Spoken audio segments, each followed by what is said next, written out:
Amen. Hi there, Nick and Baxi here.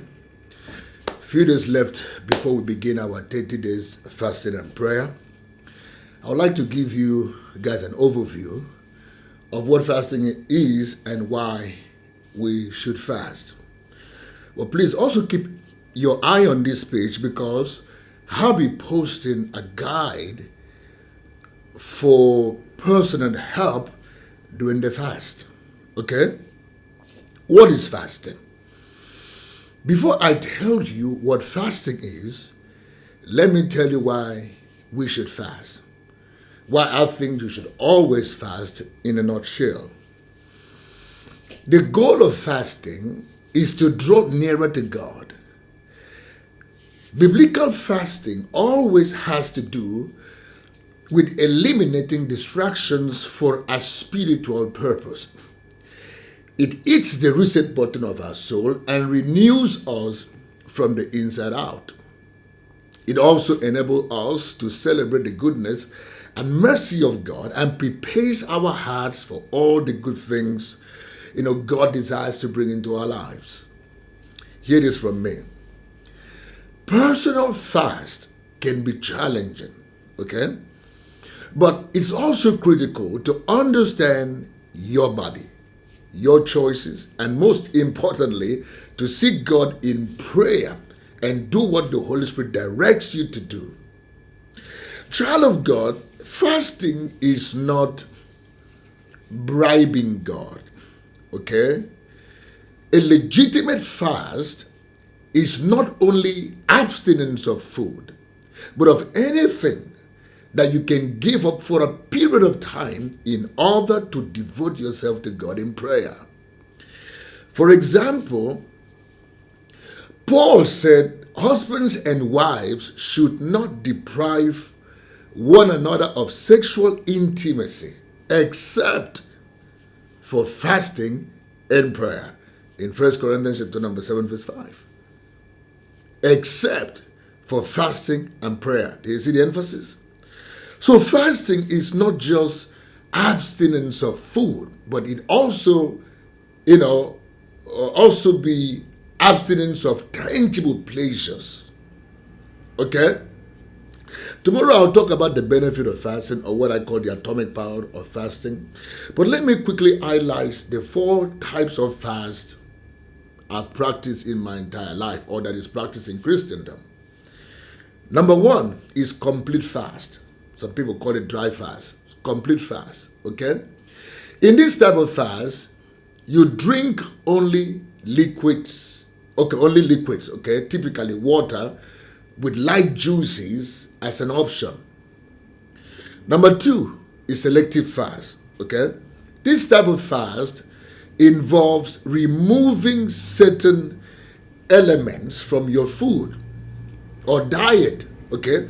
One example of selective fast is Daniel fast, during which you remove meat, sweets, and bread from your food or diet, and you consume water, 8 glasses of water if you can, and juice for liquids, and fruits and vegetables for food.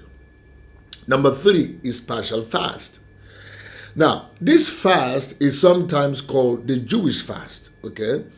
And it involves abstaining from eating any type of food in the morning and afternoon. This can also correlate to specific times of the day, such as 6 a.m. to 12 p.m. or 6 a.m. to 3 p.m. or 6 a.m. to 6 p.m. The last on my list is not really a fast, but I added to the list, is soul fast, okay? This fast is a great option if you do not have much experience fasting food, or you have health issues that prevent you from fasting food, or if you wish to refocus certain areas of your life that are out of balance. For example, you might choose to stop using Facebook to be in God's face, or using social media, or watching television, or playing computer game for the duration of the fast, and then carefully, okay, bring that element back into your life in healthy healthy doses at the conclusion of the fast.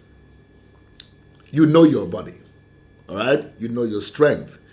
You will have to decide what type of fast is right for you, okay? My best advice, or the advice I can give you, is to follow the leading of the Holy Spirit. I personally recommend and practice water, please pay attention, water and juice fasting.